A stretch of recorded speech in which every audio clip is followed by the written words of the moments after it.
Pasangan Capres-Cawapres Anies Baswedan dan Muhaimin Iskandar menanggapi pernyataan politisi PDI Perjuangan yang menyebut kemungkinan dua poros Pilpres jika PKB keluar koalisi Amin. Merespon pernyataan Jarod Saiful Hidayat, Caimin menepis kemungkinan PKB hengkang dari koalisi pendukung bakal Capres Anies Baswedan dengan menyebut rencana pendaftaran ke KPU sudah disiapkan. Soal kemungkinan Pilpres diikuti dua poros Capres, Caimin mengklaim koalisi Amin masih berada di jalurnya. Bakal Capres Anies Baswedan juga mengiyakan ia dan Caimin akan mendaftar ke KPU 19 Oktober pagi.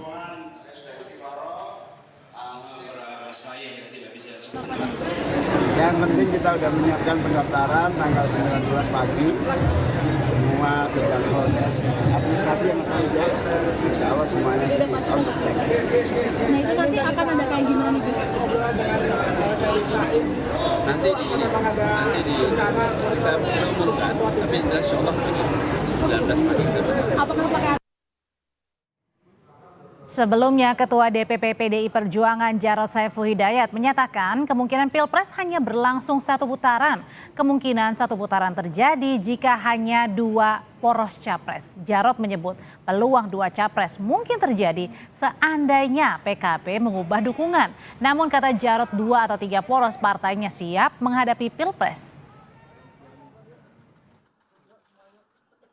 Ya, bisa saja nanti Pak Ganjar nanti bersaing dengan Pak Prabowo. Ya, kalau misalkan PKB bergabung, ya kan bisa juga tetap tiga poros, ya kan bisa dua poros. Jadi prinsip kita PDI Perjuangan dua poros atau tiga poros kita siap untuk berjuang supaya bisa satu putaran selesai. Dengan cara seperti itu maka yang diuntungkan itu bangsa negara. Politisi PDI Perjuangan Jarod Saiful Hidayat, saudara, melempar wacana dua poros Pilpres jika PKB mengubah dukungan dari koalisi saat ini yang mendukung bakal Capres Anies Baswedan. Apakah pertanyaan ini mungkin PKB hengkang dari koalisi Amin dan apa keuntungan bagi koalisi pendukung Ganjar jika Pilpres berlangsung satu putaran? Sudah ada sore hari ini dengan Wakil Sekjen PKB Saiful Huda, juru bicara P3 yang menjadi bagian dari koalisi pemenangan Ganjar Pranowo Ahmad Baidowi atau Mas Awi dan juga pengamat politik Adi Praitno. Sore Bapak-Bapak semuanya. Selamat sore, Andre. Ya, Mas Adi, Kang Huda. Saya mau langsung nih ke PKB dulu ya. Jadi Mas Huda, mungkin nggak sih PKB ini masih digoyang, masih berubah pikiran?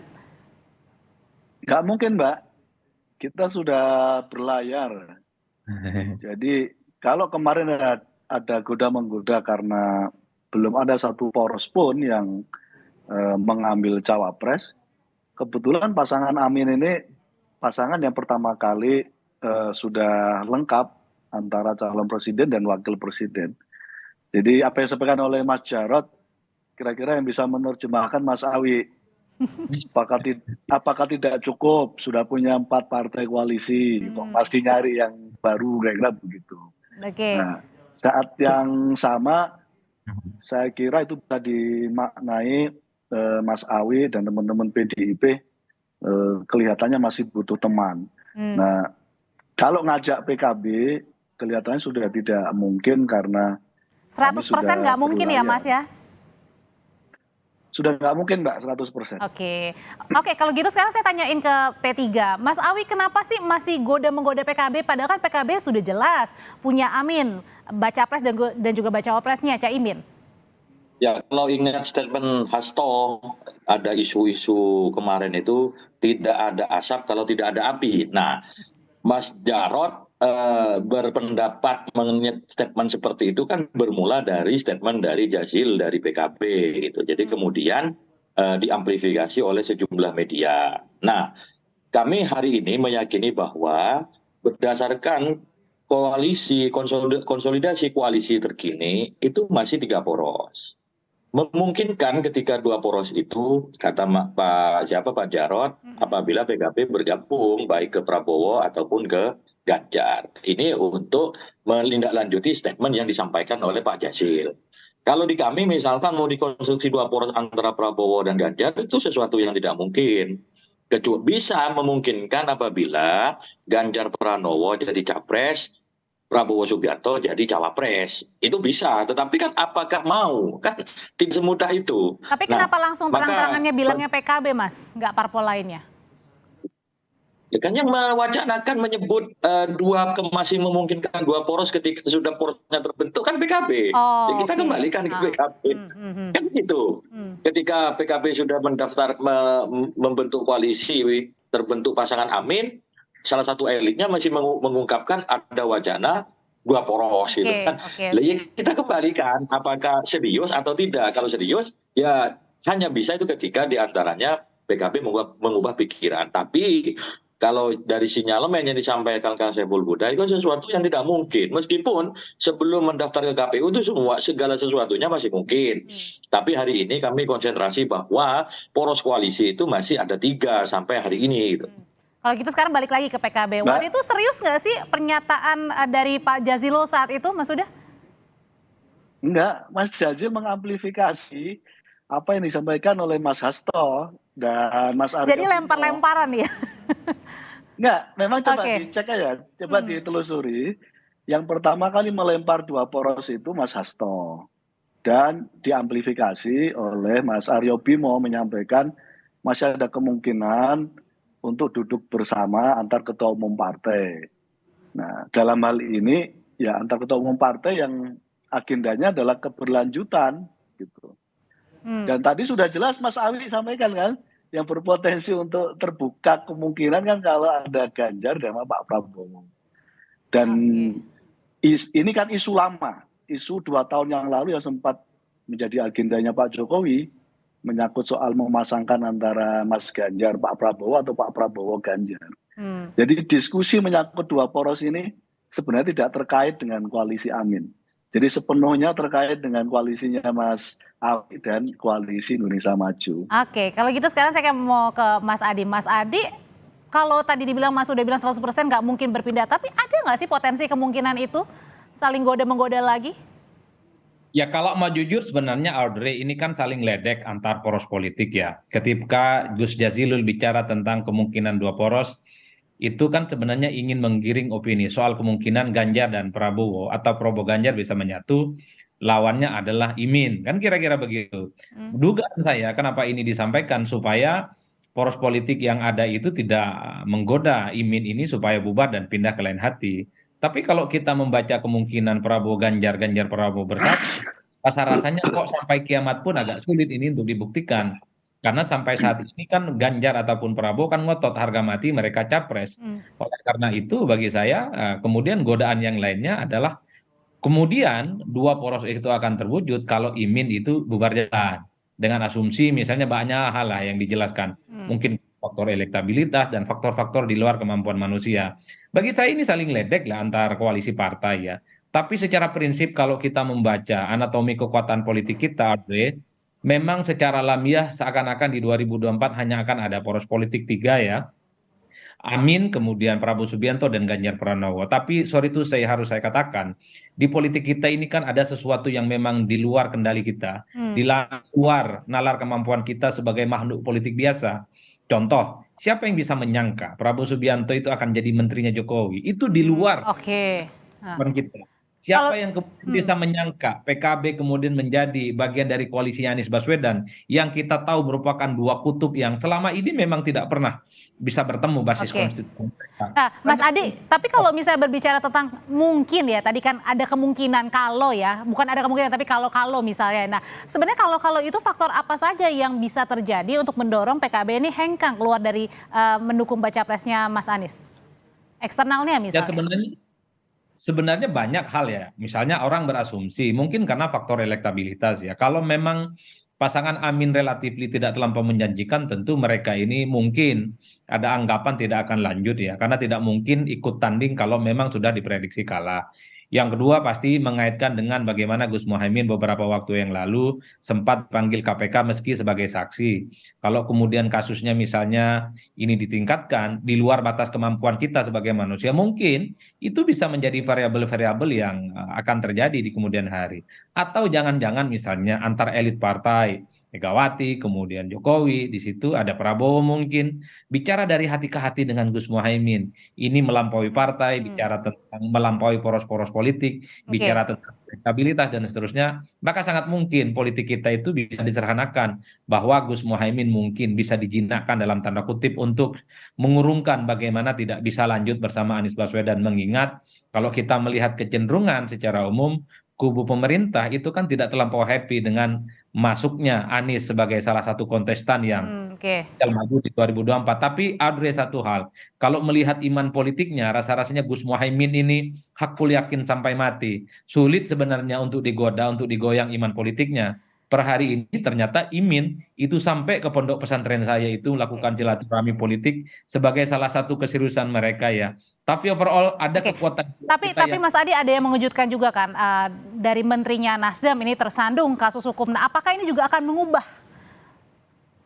kalau itu tidak ada ya Audrey, karena sebelumnya kita juga melihat bagaimana Pak Joni Plate ditetapkan sebagai tersangka, ternyata poros perubahan ini tidak goyang-goyang.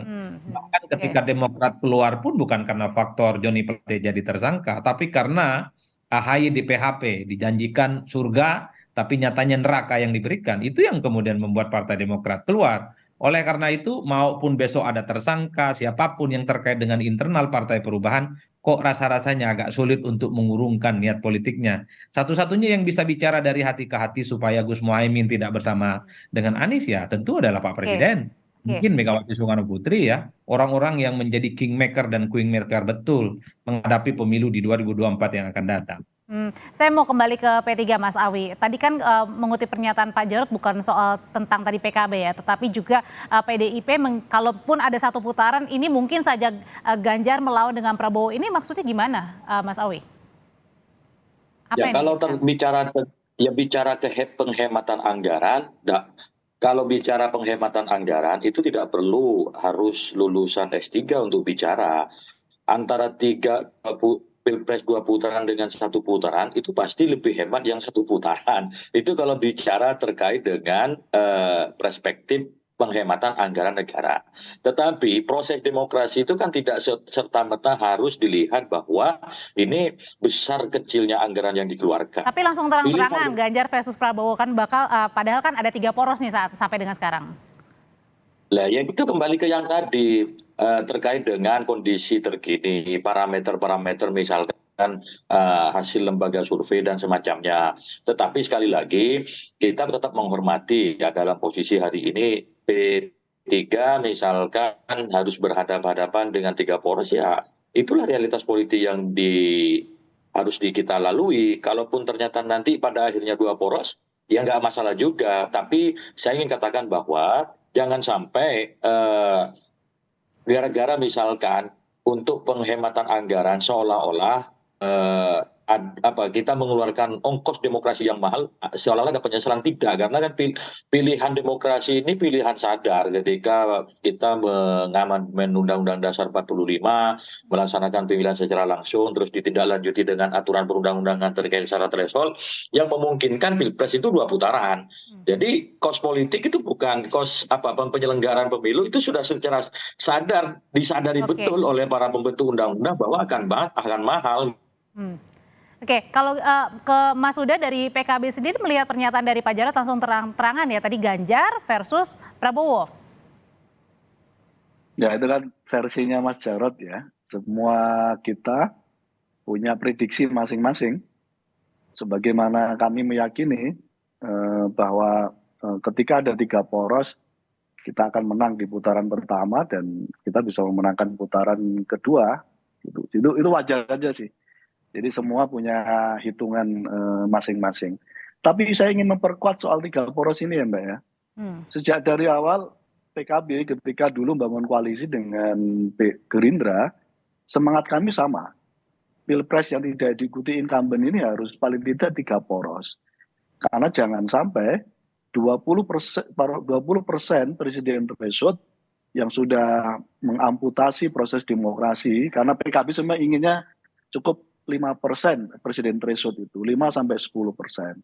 Semangatnya supaya Pilpres itu bisa menyuguhkan banyak figur dan publik secara sadar, secara solidaritas memilih siapa calon yang terbaik ketika kita bisa menyuguhkan banyak figur. Nah, pada konteks itu termasuk kami akhirnya karena ada kebuntuan dengan Gerindra, terus kemudian di koalisi perubahan juga ada kebuntuan, kami gabung menjadi bagian dari koalisi pasangan Amin, sama semangatnya. Jangan sampai terjadi dua pasangan. Jadi sekali lagi 20% presiden threshold ya sudah mengamputasi banyak hal. Jangan sampai pilpresnya juga akhirnya hanya 2 pasangan. Jadi Itu artinya saya tetap menginginkan 3 ya? Sudah pasti. sejak dari awal. Untuk menjaga kesehatan demokrasi kita, pilpres minimal harus 3 pasangan. Oke, kalau memang harus 3 pasang, tapi kan meminjam dengan pernyataan dari PDIP sendiri, Mas Adi, kalau misalnya 1 putaran, PDIP ini yakin Mas Ganjar menang. Kalau sampai dengan sekarang, seberapa keyakinan itu masih terus dipegang? Dalam politik tentu modal besarnya adalah keyakinan, optimisme, Audrey. Jadi mungkin kubunya Mas Awi, kubu PDIP yang mengusung Ganjar ini, di mana elektabilitas Ganjar 36 saat ini bisa berlipat ganda karena dengan asumsi mesin politiknya belum bergerak, Ganjar belum maksimal, kemudian belum mengamplifikasi secara total mesin dan kekuatan politik mereka. Oleh karena itu, ketika mendengar statementnya kubu Ganjar Pranowo, berapapun poros politiknya, mereka hakul yakin bahwa pertarungan hanya akan berlangsung 1 putaran, tentu dengan asumsi harus menang 50 50+1 ya. Tentu itu bukan perkara gampang karena harus terdistribusi di hampir seluruh provinsi di seluruh Indonesia. Oleh karena itu, kalau kita membaca anatomi dan angka-angka statistik secara politik, itu mungkin, tapi kemungkinan ini memang agak rumit dan agak susah. Tapi dalam politik apa yang tidak mungkin, Audrey, apapun bisa terjadi di kemudian hari. Tinggal kita cek apakah nanti memang kalau ada 3 poros politik, kalau kita melihat per hari ini, PDIP, kemudian P3, Perindo, dan Hanura mampu mengantarkan Ganjar sebagai pemenang dalam 1 putaran sekalipun porosnya nanti ada tiga calon yang masuk ya. Tapi kalau misalnya 3 poros kemungkinan ada 2 kali putaran? Kalau saya menduga per hari ini kalau melihat angka-angka statistik sangat mungkin terjadi 2 putaran. Karena 50% plus 1 itu bukan hanya 50% plus 1 ya, tapi kemenangannya kan minimal di separuh gitu atau di sepertiga di seluruh provinsi di Indonesia. Ini nggak gampang, Audrey, bisa dilakukan dalam waktu 5 bulan ke depan. Bagi saya mau 1 putaran, 2 putaran, ini bagian dari berkah demokrasi yang harus kita nikmati. Karena bagi saya demokrasi pemilu itu tidak bisa disimplifikasi hanya persoalan dana, tapi yang jelas bagaimana rekrutmen dan regenerasi kepemimpinan harus diselamatkan dengan cara-cara yang demokratis. Dengan cara apapun, mau 2 poros, 2 putaran, harus kita nikmati sebagai bagian dari keniscayaan demokrasi. Mas Awi, kalau dari koalisi Mas Ganjar sendiri sebenarnya saat ini masih tetap mau menginginkan parpol-parpol tambahan nggak untuk mendukung Mas Ganjar nih di Pilpres? Ya, namanya politik itu kan ada gium yang selalu menjadi acuan ya. 1 musuh itu kebanyakan, 1000 teman itu masih kurang. Tapi sekali lagi kami ingin menggarisbawahi bahwa kehadiran partai politik dalam Pilpres itu sebatas syarat pengusungan. Sepanjang koalisi parpol itu cukup untuk memenuhi syarat pengusungan Pilpres, Capres ke KPU, sebenarnya sudah cukup. Tinggal bagaimana mesin pemenangan partai dan juga mesin pemenangan Capres itu bekerja maksimal untuk merebut hati rakyat. Maka dari beberapa pengalaman, baik itu Pilpres maupun Pilkada, seringkali calon-calon yang diusung oleh partai yang minimalis itu memenangkan kontestasi. Karena apa? Kami menyadari bahwa dalam pemilihan secara langsung itu bukan elit partai yang kita kejar. Yang dikejar adalah bagaimana meraup simpati rakyat. Yang terpenting syarat usungan ke KPU udah memenuhi, udah cukup. Oke, baik. Terima kasih Mas Awi untuk pandangannya. Terima kasih juga Mas Huda. Terima kasih Mas Adi Praitno. Sehat selalu semuanya.